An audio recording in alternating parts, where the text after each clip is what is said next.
Hi friends, welcome to புவிஸ் kitchen. இன்றைக்கி நம்ம புவிஸ் கிச்சனில் ஒரு விலாக் தான் பார்க்க போகிறோம். நம்ம புது பொண்ணு மாப்பிள்ளைக்கு வந்துட்டு நம்ம வீட்டில் விருந்து வச்சோம். அதாவது என் ஹஸ்பண்டோட சொந்த அத்தை பையனுக்கு வந்துட்டு ரீசெண்டாக மேரேஜ் ஆச்சு. அவங்க வீடியோலாம் அப்லோட் பண்ணியிருந்தேன், பார்த்துருப்பீங்கன்னு நினைக்கிறேன். பார்க்கலனாக்கா லிங்க்கில் கொடுக்குறேன், செக் பண்ணி பாருங்கள். அவங்களுக்கு வந்துட்டு நம்ம வீட்டில் வந்து விருந்து வச்சுருந்தோம். ஸோ அதுக்கு முன்னாடி பார்த்தீங்கன்னாக்கா நான் வந்துட்டு இட்லி பொடி வந்து வீட்டில் வந்து செஞ்சுருந்தோம். அது வந்து அம்மா ஸ்டைலில் நான் வந்து செஞ்சேன். அம்மா சொல்லி கொடுக்க நான் வந்துட்டு செஞ்சேன். ஸோ அந்த ரெசிபி வந்துட்டு உங்ககிட்ட ஷேர் பண்ணிக்கிறேன்.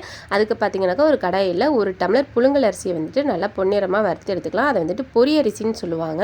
ஸோ அந்த மாதிரி வறுத்து எடுத்து அதை ஒரு பிளேட்டில் மாற்றிக்கலாம். அதே அளவில் 1 டம்ளர் அளவுக்கு உளுந்து எடுத்துருக்கிறேன். ஸோ அதையும் வந்துட்டு நல்லா பொன்னிறமாக வறுத்து பிளேட்டில் வந்து கொட்டி வச்சுக்கலாம். ரெண்டுமே வந்துட்டு நல்லா வாசம் வர வரைக்கும் நல்லா வறுக்கணும். ரொம்ப வந்துட்டு எதுவுமே கருக விட்டுறாதீங்க. கருகிட்டிங்க அப்படின்னாக்கா நல்லாவே இருக்காது. ஸோ அதில் வந்துட்டு 3/4 கப் அளவுக்கு கடலைப்பருப்பு எடுத்துருக்கிறேன். ஸோ அதையும் வந்துட்டு வறுத்துட்டு பிளேட்டில் கொட்டி வச்சுக்கலாம். அதே டம்ளர் அளவில் பார்த்தீங்கன்னாக்கா 1/2 டம்ளர் வந்துட்டு கருப்பு எள் எடுத்துருக்கிறேன். ஸோ எள் பார்த்தீங்கன்னாக்கா சீக்கிரம் வந்துட்டு டக்குன்னு கறிக்கணும். ஸோ சிம்லேயே வச்சு வந்து எல்லாமே வறுத்துக்கோங்க. படப்படன்னு வந்துட்டு பொரிக்கும். அந்த மாதிரி பொரிஞ்சு வந்ததுமே வந்துட்டு நம்ம எடுத்துடலாம்.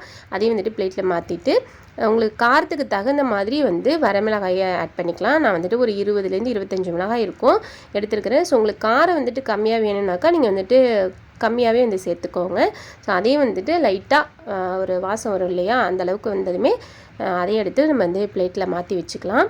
அதுக்கப்புறம் பார்த்தீங்கன்னாக்கா கொஞ்சமாக எண்ணெய் விட்டு ஒரு கட்டி பெருங்காயம் இந்த மாதிரி இருக்கும். இதை வந்துட்டு நம்ம எண்ணெயிலே வந்து பொரிச்சு எடுத்துக்கப்புறம் அது பார்த்திங்கன்னா அப்படியே நல்லா பொரிஞ்சு ஒரு மாதிரி வெள்ளை கலரில் வந்துடும். ஸோ அந்த மாதிரி வந்ததுமே நம்ம வந்துட்டு எடுத்து பிளேட்டில் போட்டுக்கலாம். அதே எண்ணெயிலேயே ஒரு 2 கொத்து கருவேப்பிலையை ஆட் பண்ணிக்கிறேன். நீங்கள் வந்துட்டு கருவேப்பிலை எவ்வளோ வேணாலும் ஆட் பண்ணிக்கலாம், ரொம்பவே நல்லது. என்கிட்ட வந்து அன்றைக்கி கொஞ்சமாக இருந்துச்சு அப்படிங்கிறதுனால நான் வந்துட்டு ஒரு 2 கொத்து மட்டும் ஆட் பண்ணியிருக்கிறேன். ஸோ அதையும் வந்துட்டு நல்லா பொரிஞ்சதும் அது நசுக்கி பார்த்திங்கனாக்கா நல்லா வந்துட்டு அப்படியே கையிலேயே நல்லா வந்துட்டு உடஞ்சி வரும், அப்படியே தூள் தூளாக. அதான் வந்துட்டு கரெக்டான கன்சிஸ்டன்சி. ஸோ அதையும் எடுத்து நம்ம பிளேட்டில் வச்சுட்டு நல்லா வந்து ஆற வச்சிடலாம். நல்லா ஆறினதுக்கப்புறம் நம்ம வந்துட்டு மிக்ஸி ஜாரில் சேர்த்து அரைச்சிக்கலாம். மிக்ஸி ஜாருமே பார்த்தீங்கன்னாக்கா கொஞ்சம் கூட வந்துட்டு தண்ணியே இருக்கக்கூடாது. நல்லா வந்து காய வச்சுட்டு சுத்தமாக தொடச்சிட்டு அதுக்கப்புறம் நம்ம வந்துட்டு மிளகாய், கருவேப்பிலை, கட்டி பெருங்காயம் இருந்துச்சு அதை மட்டும் நம்ம சேர்த்து நல்லா வந்துட்டு ஃபஸ்ட்டு அரைச்சிக்கலாம். அதுக்கப்புறம் பார்த்தீங்கன்னாக்கா மித்ததெல்லாம் வந்துட்டு ஆட் பண்ணிக்கலாம். ஃபஸ்ட்டு இதை வந்துட்டு நல்லா பொடியாக அரைச்சிக்கோங்க இந்த மாதிரி. அதுக்கப்புறம் நம்ம வந்துட்டு ஒரு பாதி அளவுக்கு வந்து நம்ம வறுத்து வச்சுருக்க பொருளை வந்து ஆட் பண்ணிக்கிறேன். ஏன்னா எல்லாத்தையும் சேர்த்து அரைச்சோம் அப்படின்னாக்கா நம்ம மிக்ஸி ஜார் வந்துட்டு பத்தாது. ஸோ அதனால் வந்துட்டு பாதி மட்டும் ஆட் பண்ணி ஃபஸ்ட்டு இது வந்துட்டு நல்லா ஒரு கொரகொரப்பாக ஓரளவுக்கு வந்துட்டு அரைச்சி ஒரு பிளேட்டில் வந்து மாற்றி வச்சுக்கலாம். அதுக்கப்புறம் மீதி பாதி இருக்கிறதையும் வந்துட்டு சேர்த்து அது கூட பார்த்தீங்கன்னாக்கா கொஞ்சமாக உப்பு, தேவையான அளவுக்கு வந்துட்டு நீங்கள் உப்பு ஆட் பண்ணிக்கோங்க. ஒரு 20லேருந்து 25 பல் பூண்டு வந்துட்டு சேர்த்துக்கிறேன். ஸோ இதையும் சேர்த்து நல்லா வந்துட்டு பொடியாக அரைச்சிட்டு அதையுமே வந்துட்டு அந்த பிளேட்டில் வந்து நம்ம மாற்றிக்கலாம். நீங்கள் வந்துட்டு பூண்டை வந்து எண்ணெயிலே கூட வறுத்து எடுத்துக்கலாம், இல்லைனாக்கா இந்த மாதிரியும் கூட நம்ம வந்துட்டு அரைச்சிக்கலாம். ஸோ இப்போ இந்த 2 பொடியை ஒன்றா கலந்து அதுக்கப்புறம் எல்லாத்தையும் சேர்த்து நம்ம வந்துட்டு மிக்ஸி ஜாரில் சேர்த்து நம்ம அரைச்சிக்கலாம். ஏன் இந்த மாதிரி பண்ணுறோம் அப்படின்னாக்கா ஃபஸ்ட்டே எல்லாத்தையும் ஒன்றா சேர்த்து அரைச்சோம்னாலும் வந்துட்டு குவான்டிட்டி பத்தாது. அது மட்டும் இல்லாமல் நல்லா வந்துட்டு அரையவும் செய்யாது. ஸோ இது பார்த்திங்கனாக்கா ரொம்பவும் வந்துட்டு நைஸாக வந்து அரைக்கவே கூடாது. ஏன்னா அந்த டேஸ்ட்டே வந்துட்டு இல்லாமல் ஒரு மாதிரி மண் மாதிரி இருக்கும்.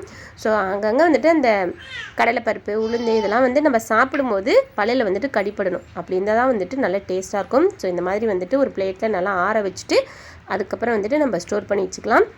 எனக்கு தெரிஞ்சு இந்த மாதிரி ஒரு இட்லி பொடியை விட ஒரு பெஸ்ட்டு சைடிஷ் வந்துட்டு இட்லி தோசைக்கெலாம் இருக்குமான்னு தெரியல. அதை விட வந்துட்டு ஹெல்த்தியாகவும் இருக்குமான்னு தெரியல. ஏன்னா நம்ம வந்துட்டு இதில் வந்துட்டு எல்லா வகையான பருப்புமே வந்துட்டு நம்ம ஆட் பண்ணுறோம். ஸோ எல்லாமே வந்துட்டு ப்ரோட்டீன் கண்டென்ட் அதிகம், உடம்புக்கு வந்துட்டு ரொம்பவே நல்லது. இது கூட வந்துட்டு நம்ம வந்து ஒரு ஸ்பூன் இட்லி பொடி வச்சு அது கூடவே நல்லெண்ணெயும் சேர்த்து ஆட் பண்ணி சாப்பிட்டு பாருங்கள், சூப்பராக இருக்கும். நான் வந்துட்டு நைட்டு சப்பாத்தி செஞ்சுருந்தேன். ஸோ அதுக்கு வந்துட்டு குருமா இருந்துச்சு, அதையும் ஏன் நம்ம வந்து வேஸ்ட் பண்ணணும்னு சொல்லிட்டு அதையும் கொஞ்சம் வச்சுட்டு நாங்கள் வந்து சாப்பிட்டோம். நல்ல எண்ணெய், இட்லி பொடி, அதை விட பெஸ்ட்டு காம்பினேஷன் எனக்கு தெரிஞ்சு இருக்குமான்னு தெரியலை. ரொம்ப சூப்பராக இருக்கும். நீங்கள் இந்த பொடியை வச்சு பொடி இட்லி, பொடி தோசை இந்த மாதிரிலாம் வந்துட்டு நீங்கள் டிஃப்ரெண்ட்டாக வந்துட்டு ட்ரை பண்ணி பார்க்கலாம். ஸோ ரொம்பவே நல்லாயிருக்கும். கண்டிப்பாக இந்த ரெசிபியை வந்துட்டு ட்ரை பண்ணி பார்த்துட்டு எப்படி இருந்துச்சுன்னு சொல்லி கமெண்ட்டில் கண்டிப்பாக சொல்லுங்கள். இது வந்துட்டு எங்கள் அம்மா எனக்கு வந்து செஞ்சு கொடுப்பாங்க. எனக்கு இட்லி பொடின்னு ரொம்ப பிடிக்கும். அது அவங்க செஞ்ச இட்லி பொடின்னு சொல்லவே நான் ரொம்பவே நல்லா சாப்பிடுவேன். மார்னிங் பார்த்திங்கனாக்கா நாங்கள் இட்லிலாம் ஊற்றி நாங்கள் எல்லாருமே சாப்பிட்டுட்டோம். மதியம் ஒரு 1 மணி இருக்கும். அப்போ தான் வந்துட்டு பொண்ணு மாப்பிள்ளைலாம் வீட்டுக்கு வந்தாங்க. அவங்க வந்ததுமே அந்த பையன் பார்த்திங்கனாக்கா பாப்பா வந்துட்டு ஆராய்ச்சி பண்ண ஆரம்பிச்சிட்டா. உள்ளே வந்துட்டு என்ன இருக்குது அப்படிங்கிற மாதிரி ஆராய்ச்சி பண்ணிகிட்டே இருந்தா. அப்புறம் கொஞ்ச நேரம் உட்காந்து எல்லாம் பேசிகிட்டு இருந்தோம். வந்தோடனே வந்துட்டு சாப்பிட்ற ஐடியா இல்லை அப்படின்ட்டாங்க, பசிக்கலை அப்படிங்கிற மாதிரி. சரி கொஞ்ச நேரம் ஆகட்டும் அப்படின்னு சொல்லி சும்மா எல்லாம் உட்காந்து எங்கள் வீட்டுக்காரர், அத்தை, பொண்ணு எல்லாம் வந்துட்டு பேசிகிட்டு இருந்தோம். என் ஹஸ்பண்டுக்கு அத்தை பையன், அவங்க பேர் வந்துட்டு சக்தி. அவங்க பார்த்தீங்கன்னாக்கா செல்லிக்குட்டி வந்து ரொம்ப அவங்க மேலே ரொம்ப அட்டாச்சாக இருப்பான். சக்தி மாமா வர்றாங்கனாவே போதும், அவ்வளோ ஒரு இதாக இருப்பான். அவங்கள வந்துட்டு புல்லட் மாமான்னு சொல்லுவான். ரீசன் பார்த்தீங்கன்னாக்கா புல்லட்டில் தான் வருவாங்க, அதனாலே வந்துட்டு அந்த பேர் வச்சுட்டான். வரும்போதே பார்த்தீங்கன்னாக்கா ஃபோனில் பேசும்போது எனக்கு வந்துட்டு ஃபிஷ் வாங்கிட்டு வாங்க மாமா அப்படி மாதிரி சொல்லியிருந்தான். சரின்ட்டு அந்த அண்ணாவும் பார்த்தீங்கன்னாக்கா ஃபிஷ் வந்துட்டு வாங்கிட்டு வந்துட்டார். ஃபிஷ் டேங்க்கு, அதுக்கு சாண்டல், அப்புறம் அது உள்ளே வைக்கிற மரம், அந்த ஃபிஷ்ஷு எல்லாமே வந்துட்டு அதுக்கு போடுற ஃபுட்டு எல்லாமே வந்துட்டு தனித்தனியாக இருக்கும். ஸோ எல்லாமே வந்து செட்டாக வாங்கிட்டு வந்துட்டாங்க. இந்த ஃபிஷ்ஷோட பேர் பார்த்தீங்கன்னாக்கா ஃபைட்ரு ஃபிஷ். ஆமாம், நிஜமாவே எனக்கு வந்துட்டு இதெல்லாம் தெரியவே தெரியாதுங்க. ஆனால் செல்லிக்குட்டி வந்துட்டு எல்லாமே கரெக்டாக சொல்கிறான். அவன் சொல்லியே தான் அப்புறம் வாங்கிட்டு வந்தாங்க.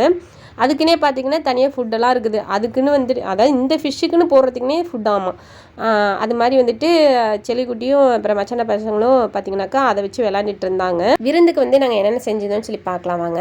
ஸ்வீட்டுக்கு பார்த்திங்கனாக்கா பால்கோவா கடையில் வாங்கிக்கிட்டோம், வாழைப்பழம், அப்புறம் பார்த்திங்கனாக்கா மீன் வந்து பொரிச்சாச்சு, முட்டை வந்து வேக வச்சு வச்சுருந்தோம், அப்புறம் ஒயிட் ரைஸ், ரத்த பொரியல், தக்காளி ரசம், சிக்கன் வறுவல், அதுக்கப்புறம் பார்த்திங்கனாக்கா மட்டன் குழம்பு. இதான் வந்துட்டு நாங்கள் புது பொண்ணு மாப்பிள்ளைக்காக விருந்துக்காக நாங்கள் வந்துட்டு ரெடி பண்ணியிருந்தோம். இது எல்லாமே பார்த்திங்கனாக்கா அத்தை தான் செஞ்சாங்க. நான் வந்துட்டு கூட வந்துட்டு ஹெல்ப் எல்லாமே பண்ணியிருந்தேன். ஸோ நிறைய குவான்டிட்டி செய்யணும் அப்படின்னாவே எனக்கு வந்து கொஞ்சம் பயம் எடுத்துக்குன்னு வச்சுக்கோங்களேன். ஏன்னா எல்லாமே வந்துட்டு கரெக்டான அளவுலேயே செஞ்சு பழக்கமாயிடுச்சு. திடீர்னு நிறைய செய்யணும் அப்படின்னாக்கா எனக்கு வந்து அந்த அளவுலாம் அந்த அளவுக்கு வந்துட்டு நமக்கு தெரியாது. ஸோ அதனால் வந்துட்டு அத்தை தான் எல்லாமே செஞ்சாங்க. வந்துட்டு கூட வந்து சும்மா ஹெல்ப்புக்கு மட்டும் இருந்தேன். ஸோ ஃபஸ்ட்டு வந்துட்டு பொண்ணு மாப்பிள்ளைக்கு சாப்பாடு போட்டுட்டு அதுக்கப்புறம் வந்துட்டு ஹஸ்பண்டும் காலையிலேருந்து அவர் வந்து சாப்பிடவே இல்லை. ஸோ அதனால் வந்துட்டு அவருக்கும் சாப்பாடு போட்டு சாப்பிட சொல்லி சும்மா எல்லாம் வந்து பேசிவிட்டு கொஞ்ச நேரம் ஜாலியாக அப்படியே டைம் வந்துட்டு பாஸ் ஆகிட்டு இருந்துச்சு. ஆக்சுவலாக வந்துட்டு எங்களுக்கு வந்துட்டு உண்மையிலே மனசளவில் பார்த்திங்கன்னா ரொம்ப திருப்தியாக இருந்துச்சு. அதாவது ஏதாவது குறை இருக்குமோ அப்படிங்கிற மாதிரி ஒரு நெருடல் இருக்கும் இல்லையா, கரெக்டாக இருக்கணும், எல்லாம் வந்து கரெக்டாக செஞ்சிடணும் அப்படிங்கிற மாதிரி. ஸோ அதனால் வந்துட்டு நல்லா தலைவாழை இலை போட்டு ஒரு சூப்பரான விருந்து கொடுத்த மாதிரி எங்களுக்கு வந்துட்டு திருப்தியாக இருந்துச்சு. ஸோ அவங்களுமே வந்துட்டு நல்லா இருந்துச்சு அப்படின்னு சொன்னாங்க.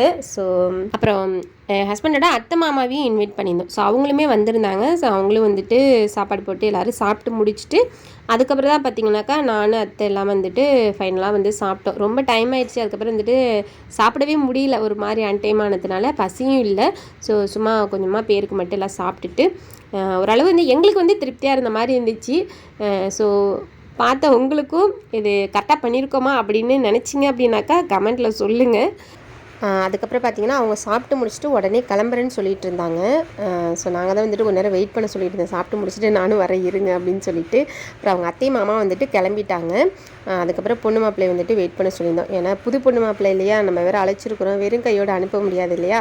ஸோ அதனால் வந்துட்டு புது பொண்ணுக்காக மஞ்சள், குங்குமம், வளையல், வெத்தலைப்பாக்கு, பூ வந்துட்டு மல்லிப்பூ அந்த அன்றைக்கி கிடைக்கல, வாங்க முடியலை. ஸோ அதனால் வந்துட்டு வீட்டில் ரோஸ் இருந்துச்சு.